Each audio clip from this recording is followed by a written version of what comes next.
Assalamu alaikum. I'm Umme Aman from University of Chakwal, Department of Zoology. Today I'm here to explain the topic fraternal twins. सबसे पहले हम इसके introduction को देख लेते हैं। फ्रेटर्नल ट्विंस जिन्हें डाइजाइगोटिक ट्विंस भी कहा जाता है, ये बनते हैं जब टू डिस्टिंक्ट एग फर्टिलाइज होते हैं विद टू डिफरेंट स्पर्म्स के साथ during a single pregnancy. Basically जब दो एग जो है वो एक सिंगल ओवरी से रिलीज़ होते हैं और दो डिफरेंट स्पर्म्स के साथ फर्टिलाइज करते हैं एक ही वक्त में, तो फ्रेटर्नल ट्विंस बनाते हैं। About 2/3 of twin are thought to be dizygotic.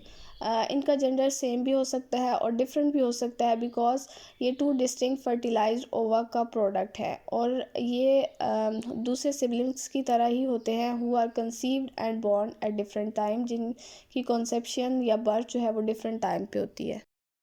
Next अगर हम इस डायग्राम को देखें तो दो एग जो है वो एक ही टाइम पे ओवरी से रिलीज़ हो रहे हैं और वो अलग अलग स्पर्म्स के साथ फर्टिलाइज करके एम्ब्रियो बना रहे हैं। ईच एम्ब्रियो जो है वो वोम के अंदर सेपरेटली इम्प्लांट हो रहा है और इस तरह जो है वो सेपरेट इनर सेक्स के साथ एम्ब्रियो जो है वो ग्रो करते हैं। फ्रेटर्नल ट्विंस या डाइजाइगोटिक ट्विंस की जो मेन कॉज है वो है हाइपर ओव्यूलेशन। अगर हम ओव्यूलेशन का प्रोसेस को देखें तो जब ओवरी जो है मैच्योर एग को रिलीज़ करती है, इसको हम ओव्यूलेशन कहते हैं। एक ओवरी के अंदर तकरीबन 1 to 2 मिलियन प्राइमोर्डियल फॉलिकल्स होते हैं जो स्मॉल सैक्स हैं जिनके अंदर इमेच्योर एग्स होते हैं। हार्मोन लाइक FSH जो है वो इनकरेज करता है फॉलिकल डेवलपमेंट को, जो फर्दर एग्स की ग्रोथ करवाते हैं। और जब LH का लेवल इंक्रीज़ होता है तो वो एग को रिलीज़ करते हैं। हाइपर ओव्यूलेशन में क्या होता है कि more than one egg mature हो जाते हैं और रिलीज़ हो जाते हैं ओवरी से एक ही टाइम में। अब जब ये दोनों एग सेपरेट स्पर्म्स के साथ फर्टिलाइज कर जाएंगे तो ये बनाएंगे फ्रेटर्नल ट्विंस।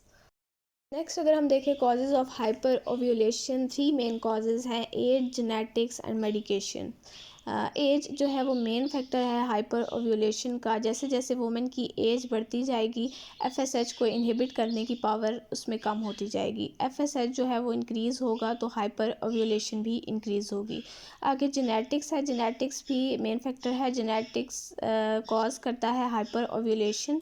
जो ट्विनिंग का प्रोसेस है, जो ट्विन प्रोड्यूस करना जो है वो फैमिलीज़ में रन करता है, जीन्स में रन करता है, इस वजह से जेनेटिक्स भी जो है वो मेन कॉज है।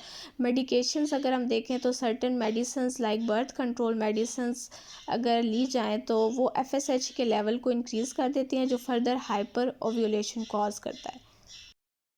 जेनेटिक या एनवायरमेंटल कॉजेज़ को अगर हम देखें तो बहुत से ऐसे फैक्टर्स हैं जो रिलीज़ करवाते हैं टू और मोर ओवा को एक सिंगल ओवरी से। डाइजाइगोटिक ट्विंस जो हैं वो जो उसकी मेन कॉजेज़ हैं वो एनवायरमेंटल और जेनेटिक फैक्टर्स हैं, या फिर जो पिट्यूटरी ग्लैंड से हार्मोन रिलीज़ हो रहा है, फॉलिकल स्टिमुलेटिंग हार्मोन FSH, उसका लेवल जो हमने पीछे डिस्कस किया कि FSH का लेवल किस तरह जो है वो हाइपर ओव्यूलेशन को भी कॉज करवा रहा है और इस तरह ये फ्रेटर्नल ट्विंस की प्रोडक्शन में भी मेन रोल प्ले कर रहा है। डाइजाइगोटिक ट्विनिंग जो है वो अफ्रीकन पॉपुलेशन में ज़्यादा है एज़ कम्पेयर टू एशियाटिक्स, और कोकेयन जो है वो मिडल में स्टैंड करते हैं, यानी कि सबसे ज़्यादा अफ्रीकन की पॉपुलेशन में डाइजाइगोटिक ट्विनिंग पाई गई है, देन कोकेयंस की एंड देन एशियाटिक्स की। बेसिकली ये लिंक है जेनेटिक फैक्टर्स के साथ ही, और ट्विंस जो है वो फैमिलीज़ में रन करते हैं, जीन्स में रन करते हैं। तो इन तीनों पॉपुलेशंस की जो ट्विनिंग का प्रोसेस है, डाइजाइगोटिक ट्विनिंग, वो डिपेंड कर रहा है जेनेटिक्स पे।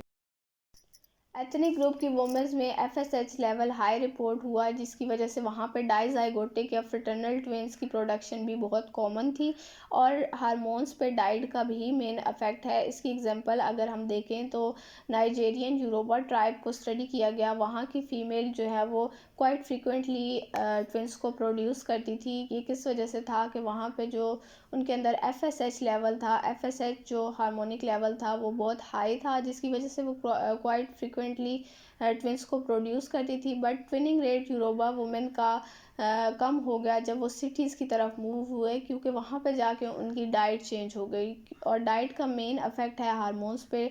डाइट ने हार्मोन्स को अफेक्ट किया, जिसकी वजह से जो ट्विनिंग रेट है वो कम हो गया। नेक्स्ट हमारे पास प्री नेटल इन्वायरमेंट, जिसमें जाइगोसिटी, कोरियोनिसिटी एंड क्लिनिकल इम्प्लिकेशंस आ जाती हैं। एमनियन या एमनियोटिक सैक जो है वो कोरियन के अंदर होती है, जो chorion outer most foetal membrane है। एमनियोटिक फ्लूइड जो है वो एमनियन के अंदर होता है। एमनियन बेसिकली थिनेस्ट और इनर मोस्ट फीटल मेम्ब्रेन है, जो सराउंड करती है या शील्ड करती है एम्ब्रियो या फीटस को। कोरियन जो है वो प्लेसेंटल डेवलपमेंट करवाता है। ये ज्वाइन करता है फीटस को, एमनियन को और एमनियोटिक सैक को प्लेसेंटा के साथ। ट्विन गेस्टेशन या तो सिंगल जाइगोट से होगी, जिसमें सिंगल जाइगोट जो है वो स्प्लिट होता है आफ्टर फर्टिलाइजेशन। इसको हम आइडेंटिकल ट्विंस या मोनोजाइगोटिक ट्विंस भी कहते हैं। और या तो वो दो सेपरेट ओवस से बनता है, जो डाइजाइगोटिक ट्विंस हैं या फ्रेटर्नल ट्विंस हैं। डाइजाइगोटिक ट्विंस जो हैं वो दो इंडिपेंडेंट वो साइड जो फर्टिलाइज करते हैं नॉर्मल स्पर्म सेल्स के साथ, उससे बनता है और फिर वो इम्प्लांट होता है एंडोमेट्रियम के अंदर। डाइजाइगोटिक ट्विंस जेनेटिकली भी डिफरेंट होते हैं। ट्विंस जिनमें कॉमन कोरियन होता है उनको मोनोकोरियोनिक कहते हैं। इस वजह से ये सिंगल प्लेसेंटा को ही बनाते हैं। और जिनमें दो डिस्टिंक्ट कोरियन होते हैं उनको डाई कोरियोनिक कहते हैं, और वो टू डिफरेंट प्लेसेंटा को डेवलप करते हैं। उसके बाद डाइजाइगोटिक ट्विनिंग जो है वो इंडिपेंडेंटली फर्टिलाइज एग से होती है, इस वजह से इन्हें डाइकोरियोनिक कहते हैं। और इनमें टू डिस्टिंक्ट फर्टिलाइज्ड इवेंट्स होते हैं। हर जाइगोट के पास कोरियन, एमनियोन और प्लेसेंटल मैस होता है, इस वजह से इनको डाइकोरियोनिक, डाई एमनियोटिक प्लेसेंटास कहते हैं। कोरियोनिसिटी को डिटरमिन करने के लिए प्री नेटल अल्ट्रासाउंड स्कैनिंग की जाती है जाइगोसिटी के साथ, और ये 75% ऑफ प्रेगनेंसीज़ को प्रेडिक्ट करने के लिए यूज़ किया जाता है। कोरियोनिसिटी को रिकॉर्ड करने के लिए गेस्टेशंस के 7th वीक में ट्रांसविजाइनल अल्ट्रासाउंड को भी यूज़ किया जाता है। अगर हम इस डायग्राम को देखें, इसमें डाई कोरियोनिक और डाई एमनियोटिक एम्ब्रियोज़ यानी फ्रेटर्नल ट्विंस को शो किया गया है। इसमें जो डाई सेपरेट प्लेसेंटास, 2 कोरियंस और 2 एमनियंस होते हैं। ये 19% चांस है ये आइडेंटिकल ट्विंस में भी ये कंडीशन हो सकती है, और 58% चांस है इसके फ्रेटर्नल ट्विंस में। नेक्स्ट है complications in twin pregnancies.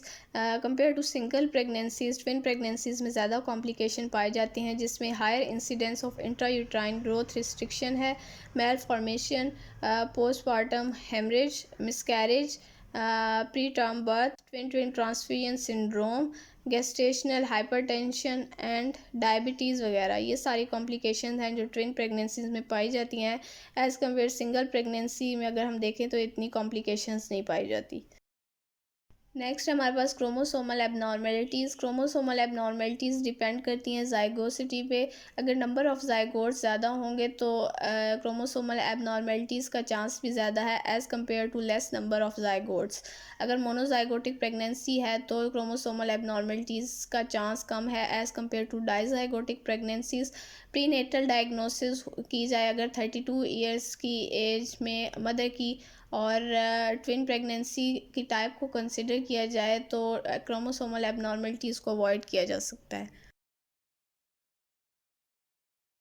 That was all about my topic. Thanks for watching. Like, share and subscribe.